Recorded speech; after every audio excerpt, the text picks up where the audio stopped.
जी, अस्सलाम वालेकुम। ये मैं Suleman Ahmed, Punjab health care commission का एक्स एम्प्लॉयी हूँ। आज हम बात करेंगे डेंटल क्लिनिक की एमएसडीएस की वीडियो 3 पे। जी, इंडिकेटर 29 है, only authorised person make entries in the record. Patient record में एंट्रीज के लिए आपकी क्लिनिक में एक ऑथराइजेशन डेवलप होनी चाहिए कि कौन कौन सा पर्सन और उसकी क्या ऑथराइजेशन है, किस हद तक वो पेशेंट रिकॉर्ड में क्या कुछ एंट्री कर सकता है। Indicator 30 every record entry is dated time and signed.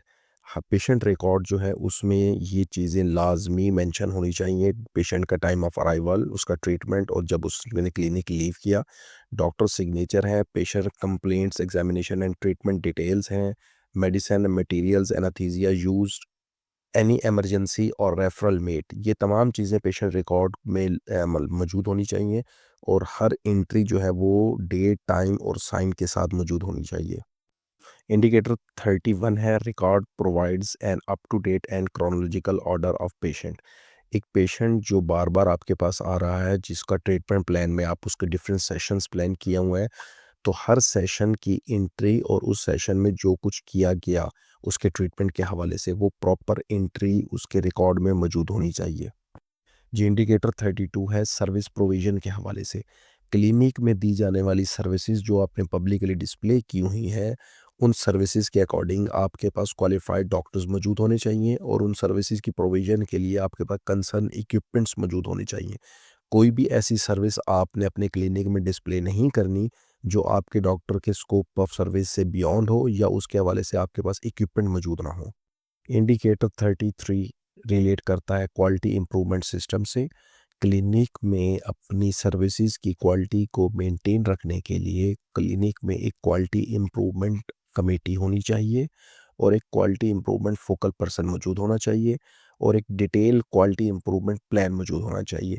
अपनी क्वालिटी को इंश्योर करने के लिए आपको एक क्वालिटी से रिलेटेड चेकलिस्ट डेवलप करनी होगी, जिसको हम डेली बेसिस पे फिल करेंगे और मंथली बेसिस पे हम उसकी एक मीटिंग कंडक्ट करेंगे कि अगर हमारी डेली मॉनिटरिंग में किसी किस्म की कोई डेफिशिएंसीज सामने आई हैं तो उनको ओवरकम करने के लिए मंथली मीटिंग होगी। इंडिकेटर 34 है, monitoring includes appropriate patient assessment. अब ये बुनियादी तौर पर क्वालिटी से रिलेटेड नेक्स्ट 3-4 इंडिकेटर हैं, जिनमें हम अपना सीक्यूआई के हवाले से एक वर्किंग करेंगे। और ये पहले इंडिकेटर 34 में पेशेंट असेसमेंट के हवाले से हम अपनी रिकॉर्ड को चेक करेंगे कि क्या रिकॉर्ड में वो तमाम मैंडेटरी पर्टिकुलर्स मौजूद हैं और फील्ड है जो मेडिकल रिकॉर्ड के हवाले से रिक्वायर्ड हैं। इंडिकेटर 35 है, monitoring includes safety and quality control programme of the diagnostic services. इसकी कंप्लाइंस के लिए हमारे पास एसओपीज़ होने चाहिए डायग्नोस्टिक इक्विपमेंट को यूज़ करने के लिए।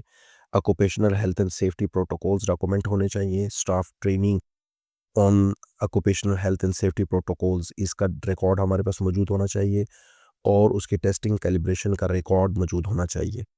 इंडिकेटर 36 है, monitoring includes all invasive procedures and equipments. इसमें बुनियादी तौर पर इस बात की मॉनिटरिंग करनी है कि कोई भी इन्वेसिव प्रोसीजर का एडवर्स इवेंट तो नहीं हुआ, कोई पेशेंट विद इन 24 आवर आपके पास वापस तो नहीं आ गया। Occupational health and safety protocols को इम्प्लीमेंट किया जा रहा है या नहीं किया जा रहा। इक्विपमेंट की टेस्टिंग और कैलिब्रेशन को इंश्योर किया जा रहा है या नहीं किया जा रहा। इंडिकेटर 37 है, monitoring includes use of anaesthesia. कोई एनेस्थीसिया का एडवर्स इवेंट हुआ है तो क्या वो रिकॉर्डेड है या नहीं, और पेशेंट रिकॉर्ड में इस चीज़ को हमने लाजमी इंश्योर करना है कि हर पेशेंट रिकॉर्ड जिसका इन्वेसिव प्रोसीजर हुआ है उसमें ये चीज़ लाजमी मेंशन होनी चाहिए कि an adverse event of anaesthesia occurred, yes और नो।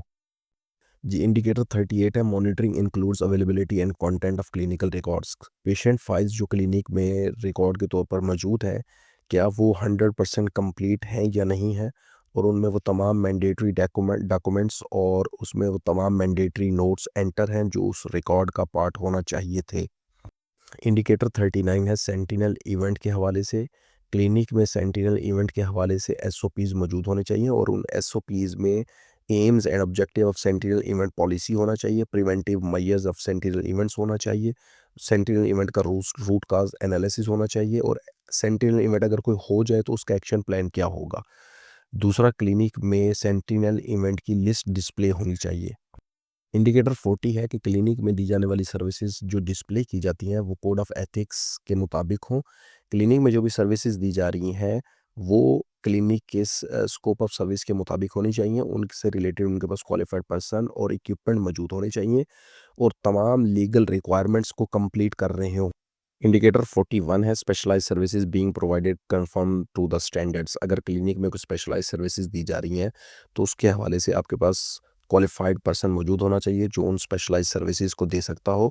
इंडिकेटर 42 है use and maintenance of specialised equipment. अगर क्लिनिक में किसी किस्म की कोई स्पेशलाइज्ड सर्विसेज दी जा रही हैं तो उससे कंसर्न्ड इक्विपमेंट का होना भी ज़रूरी है। विदाउट कंसर्न इक्विपमेंट्स आप स्पेशलाइज्ड सर्विसेज नहीं दे सकेंगे।